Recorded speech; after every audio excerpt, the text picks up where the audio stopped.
As implicações políticas da visita do Papa Francisco ao Brasil, o primeiro dia parece que passou no teste. E agora? Sim. O que é que vem por aí? Olha, um outro dia com certeza, né? Agora fica aquela sensação de que algo acontecerá, mas que talvez ninguém saiba exatamente o quê. Porque nós vemos uma espécie de cruzamento de crises, né? Tem uma crise profunda da Igreja Católica,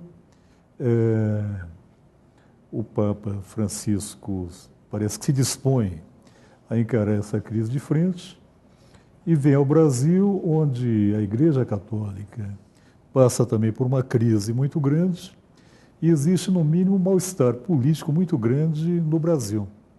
Então, digamos que é um cenário muito complicado, um quebra-cabeças difícil de montar, né? Que ele começou muito bem, começou no plano simbólico, principalmente, né?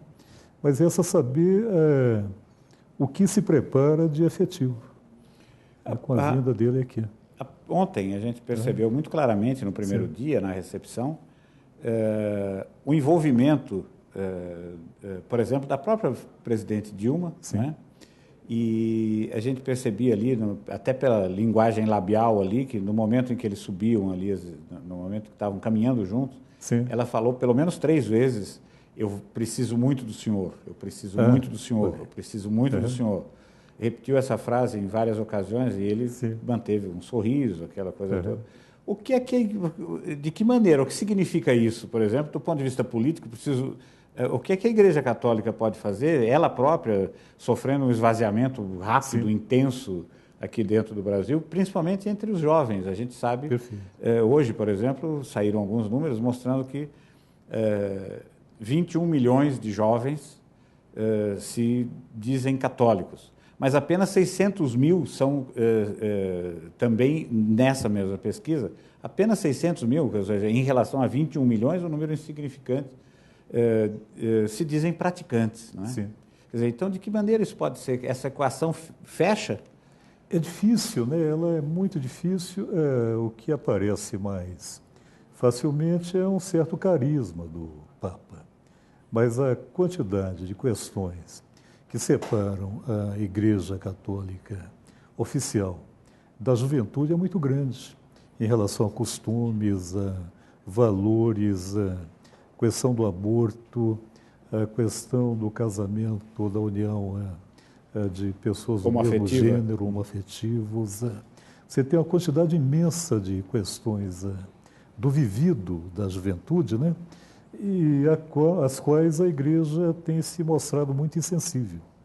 Então, a simples, digamos assim, presença simpática do Papa, ela pode até, no primeiro momento, digamos, deixar essas questões um pouco embaixo do tapete. Mas durante, sei lá, algum tempo, se a Igreja não tiver uma política mais consistente, só o carisma, com certeza, não bastará. Fica limitado ao popstar, né? Exatamente. A impressão que se tem, tanto da parte do governo, diante desse mal-estar político que se vive no Brasil, e aliás não é só no Brasil, como da Igreja, é que quase tudo parece que se resolve no plano simbólico, né? No plano quase que do marketing, etc. e tal. Não é o caso do Papa, não vou reduzi-lo a isso de forma alguma, mas tomara que da parte dele saiam políticas efetivas. Aí seria realmente uma bela ajuda à política brasileira, na medida em que no Brasil pouco de efetivo também se fez nesse mês de junho complicado e nesse mês de julho que continua imprevisível também, né? Pois é, a propósito desse mês de julho, a gente tem aí, o país mudou, né? Sem dúvida alguma, não há dúvida, quer dizer, se entre as muitas incertezas, há uma certeza, não é mais o mesmo país. Não é mais o mesmo. Quer dizer, embora a gente perceba que aquela ilha da fantasia, que se chama Brasília, ainda não tenha ouvido isso direito, ninguém, particularmente o parlamento, né? Mas, enfim, é uma questão apenas de sintonia e eu acredito que em algum momento será percebido de uma maneira ou de outra, espero que seja pela maneira mais favorável, mais positiva e que não evolua para nada pior do que a gente... Espero que não. Do que a gente já viu. Sim. Mas ainda assim, e aí a gente sai um pouco do tema, desse tema fechado aí em torno da visita. Sim. E